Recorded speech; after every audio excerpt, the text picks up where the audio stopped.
അമേരിക്കയിൽ പോകാൻ വിസ എടുക്കുന്ന ആളുകൾക്ക് പുതിയ നിയമങ്ങൾ വന്നു. വിസ കിട്ടാൻ ഇപ്പോൾ കുറച്ചുകൂടി ബുദ്ധിമുട്ടാകും. സ്വന്തം നാട്ടിലെ US എംബസിയിലോ കോൺസുലേറ്റിലോ മാത്രമേ വിസ ഇൻ്റർവ്യൂവിന് പോകാൻ പറ്റൂ.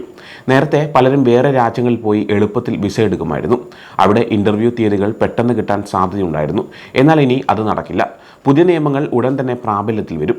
വിദ്യാർത്ഥികൾ, ബിസിനസ് ആവശ്യങ്ങൾക്ക് പോകുന്നവർ, ജോലിക്കാർ, വിനോദസഞ്ചാരികൾ, വിവാഹം കഴിക്കാൻ പോകുന്നവർ എന്നിവർക്കെല്ലാം ഈ നിയമം ബാധകമാണ് എന്ന് സ്റ്റേറ്റ് ഡിപ്പാർട്ട്മെൻറ്റ് അറിയിച്ചിട്ടുണ്ട്. പലപ്പോഴും ഇന്ത്യയിൽ നിന്നുള്ള ആളുകളാണ് ഇങ്ങനെ മറ്റു രാജ്യങ്ങളിൽ പോയി വിസ എടുക്കാൻ ശ്രമിക്കുന്നത്. കൊറോണ സമയത്ത് ഇന്ത്യയിലെ കാത്തിരിപ്പ് 3 വർഷം വരെ നീണ്ടതുകൊണ്ടാണ് ഇങ്ങനെ ചെയ്തത്.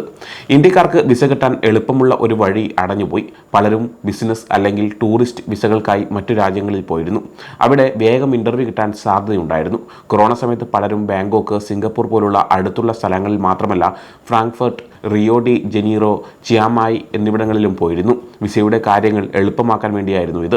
2 വർഷം മുമ്പ് ഫ്രാങ്ക്ഫർട്ടിലെ US കോൺസുലേറ്റ് ഇന്ത്യക്കാർക്ക് വേണ്ടി പ്രത്യേക ഇൻ്റർവ്യൂ തീയതികൾ വരെ വെച്ചിരുന്നു. അന്ന് ഇന്ത്യയിൽ B1 B2 വിസയ്ക്ക് 15 മുതൽ 20 മാസം വരെ കാത്തിരിക്കേണ്ടി വന്നിട്ടുണ്ട്. വിസ കിട്ടിയ പാസ്പോർട്ടുമായി തിരികെ വരാൻ 10 ദിവസം വരെ എടുക്കുമായിരുന്നുവെന്ന് ട്രാവൽ ഏജന്റുമാർ പറയുന്നു. പുതിയ നിയമം വന്നതോടെ ഈ രീതിക്ക് മാറ്റം വരും. ഇന്ത്യക്കാർ ഇനി ഇന്ത്യയിലെ കോൺസുലേറ്റുകളിൽ തന്നെ കാത്തിരിക്കണം. B1 B2 വിസ ഇൻ്റർവ്യൂവിന് ഹൈദരാബാദിലും മുംബൈയിലും 3.5 മാസം വരെയും ചെന്നൈയിൽ 9 മാസം വരെയും ഒക്കെ കാത്തിരിക്കേണ്ടി വരും. എല്ലാ ആളുകൾക്കും ഈ നിയമം ബാധകമല്ല. രാഷ്ട്രീയപരമോ സുരക്ഷാപരമോ ആയ കാരണങ്ങളാൽ US സാധാരണയായി വിസ കാര്യങ്ങൾ നടത്താത്ത രാജ്യങ്ങളിലെ ആളുകൾക്ക് ഇളവുണ്ട്. അവർക്ക് മറ്റ് ചില സ്ഥലങ്ങളിൽ ഇൻ്റർവ്യൂവിന് പോകാം. ഉദാഹരണത്തിന് റഷ്യക്കാർക്ക് കസാഖിസ്ഥാനിലെ അസ്താനയിലോ പോളണ്ടിലെ വാസയിലോ പോകാം. അഫ്ഗാനിസ്ഥാനിൽ നിന്നുള്ളവർക്ക് പാകിസ്ഥാനിലെ ഇസ്ലാമാബാദിലും, ഇറാനിൽ നിന്നുള്ളവർക്ക് UAE ദുബായിലും, വെനസ്വലയിൽ നിന്നുള്ളവർക്ക് കൊളംബിയയിലെ ബോഗോട്ടയിലും, സിറിയയിൽ നിന്നുള്ളവർക്ക് ജോർദാനിലെ അമ്മനിലുമായിരിക്കും ഇൻ്റർവ്യൂ. സിംബാബ്വേയിൽ നിന്നുള്ളവർക്ക് ദക്ഷിണാഫ്രിക്കയിലെ ജോഹന്നാസ്ബർഗിൽ ഇൻ്റർവ്യൂവിന് പോകാം. വിസ കിട്ടാനുള്ള നിയമങ്ങൾ കുറച്ചുകൂടി കടുപ്പമാക്കിയിട്ടുണ്ട്. സെപ്റ്റംബർ 2 മുതൽ എല്ലാ വിസ അപേക്ഷകരും കോൺസുൽ ഓഫീസർമാരെ നേരിൽ കാണണം.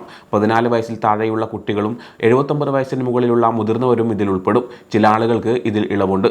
കാലാവധി കഴിഞ്ഞ B1 അല്ലെങ്കിൽ B2 വിസകൾ പുതുക്കാൻ അപേക്ഷിക്കുന്നവർക്ക് ഇളവുണ്ട്. പക്ഷേ അവരുടെ പഴയ വിസയുടെ കാലാവധി കഴിഞ്ഞ് 12 മാസത്തിനുള്ളിൽ തന്നെ അപേക്ഷിക്കണം. കൂടാതെ ആദ്യ വിസ എടുക്കുമ്പോൾ അവർക്ക് 18 വയസ്സ് പൂർത്തിയായിരിക്കണം. ഈ മാറ്റം കാരണം പല ആളുകൾക്കും സൗകര്യങ്ങൾ കുറയും. സ്വന്തം രാജ്യത്ത് കൂടുതൽ സമയം കാത്തിരിക്കേണ്ടി വരും. US citizenship and immigration services വഴി രാജ്യത്ത് തന്നെ ചെയ്യുന്ന സ്റ്റാറ്റസ് എക്സ്റ്റൻഷനുകളെ ഇത് ബാധിക്കില്ല. നയതന്ത്രജ്ഞർക്കും ഉദ്യോഗസ്ഥർക്കും ചില വിസ പുതുക്കുന്നവർക്കും ഇളവുകളുണ്ട്. പക്ഷേ അതിന് പല നിബന്ധനകളുമുണ്ട്. ഡൊണാൾഡ് ട്രംപിന്റെ ഭരണത്തിന്റെ കാലത്ത് വിസ നിയമങ്ങൾ കൂടുതൽ കർശനമാക്കിയിരുന്നു. അതിന്റെ തുടർച്ചയാണിത്. US വിസ എടുക്കാൻ ശ്രമിക്കുന്നവരിൽ ഏറ്റവും കൂടുതൽ ആളുകൾ ഇന്ത്യയിൽ നിന്നുള്ളവരാണ്. അതുകൊണ്ട് ഈ നിയമം അവരെ പെട്ടെന്ന് തന്നെ ബാധിക്കും. ഇങ്ങനെ മറ്റു രാജ്യങ്ങളിൽ പോയി എളുപ്പത്തിൽ വിസ എടുക്കുന്ന രീതി ഇതോടെ അവസാനിക്കും.